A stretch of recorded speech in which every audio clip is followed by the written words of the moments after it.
I didn't have any fight left in me. You know what I'm saying? And I had to just like kind of admit defeat, you know? And there was so much spiritual warfare going on at that time that I just really didn't have the tools. I didn't have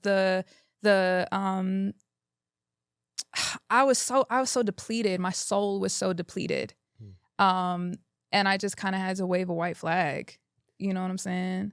That's so interesting because like you're 22, right? And at that age, we think we know it all. Yeah. And for you to say like, you know, I just like in my mind, for you to say I'm defeated at 22, that means a lot. It had to be rough. I was gone. I was like gone from myself. So is that when you kind of like, I guess, reintroduce yourself to God or still not yet? Yeah. So what's interesting is like through all of my journey, like I would always, like I'd go pick up the Bible, be like, maybe I'll flip it to a page and it's going to be something in there. Right. But it wasn't consistent. And there was also just like a lot of different warring, mindsets and behaviors I was doing. It's like I was not walking in the way of the Lord. So obviously, like you reading the Bible like for 2 minutes a day, you know what I'm saying? In the middle of you doing all this other stuff, like it's not gonna like just magically change your life, dog.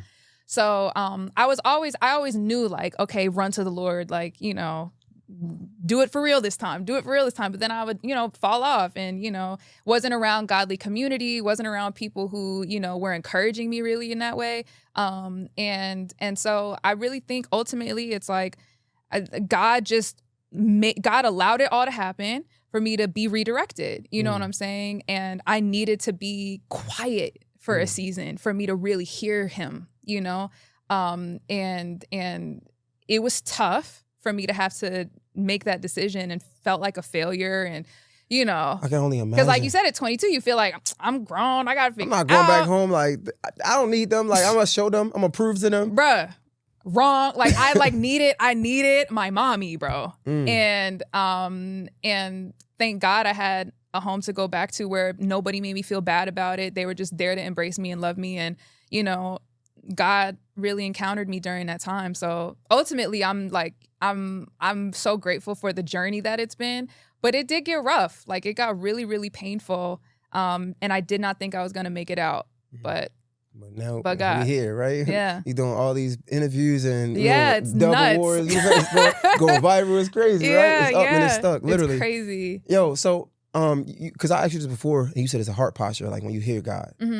But sometimes you do hear his voice. Yeah. And for somebody who's still finding God and I'm still building my relationship with God and so many others that might be watching, right? It was a time where you actually heard him, right? Because you went to North Carolina and you came back and God's like music and you like, bro, what? Like, no. You like, he like music. You like, no. You like, music. Like, how did you know that was God though? Like, how do you know when it's God and how are you able to like hear this? I don't know, voice or what is it exactly? Really good question. So when I went back to North Carolina, I got my real estate license. And that was a whole other like spiritual journey. But so Lee was out here selling houses. Yeah. Like, I sold houses for like 8 months, maybe. Because I didn't like it, you know what I'm saying? But I did it, right? I did it because I was like, okay, I'm leaving entertainment. Like I got to figure something out. And so I got my real estate license and failed the test a lot of times before I actually got it. And I was like, this doesn't happen to me. Like, why do I keep failing? But that was a whole like test in building endurance in itself, right? But so I got my real estate license and, you know, was finally like, okay, I had some money, I can pay my bills, like I'm stable, right? Like my mental health is kind of balancing out.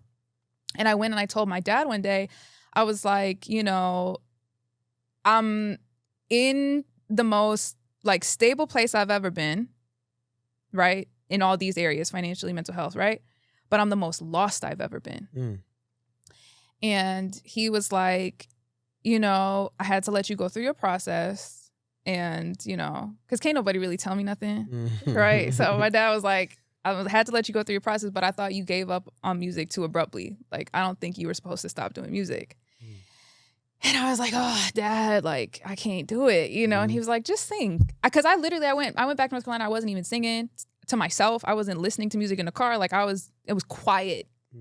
And he was like, you still have your equipment. Just go, like, you know, go record some ideas, you know, just start getting your feet wet again. You know, he was like, nobody does what you did for as long as you did it without absolutely loving it. And you just like cut off something that you love, you know, and that's why you're lost. Right. And I was like, dang, he might be right. And so that kind of planted the seed for me to think about doing music again. But I was still in that era of really like just quiet with the Lord, and didn't know what that would look like for me to do music again. And so, I ended up just like I called like some of my friends. That's what happened. I called some of my like friends, like my music friends, and some people just ended up calling me, right? It's like Atlanta kept kind of like calling me back, you know, during that time. And I was like, dang, like, am I supposed to move back to Atlanta? I always wanted to move back to Atlanta, but then I was like, maybe not, you know?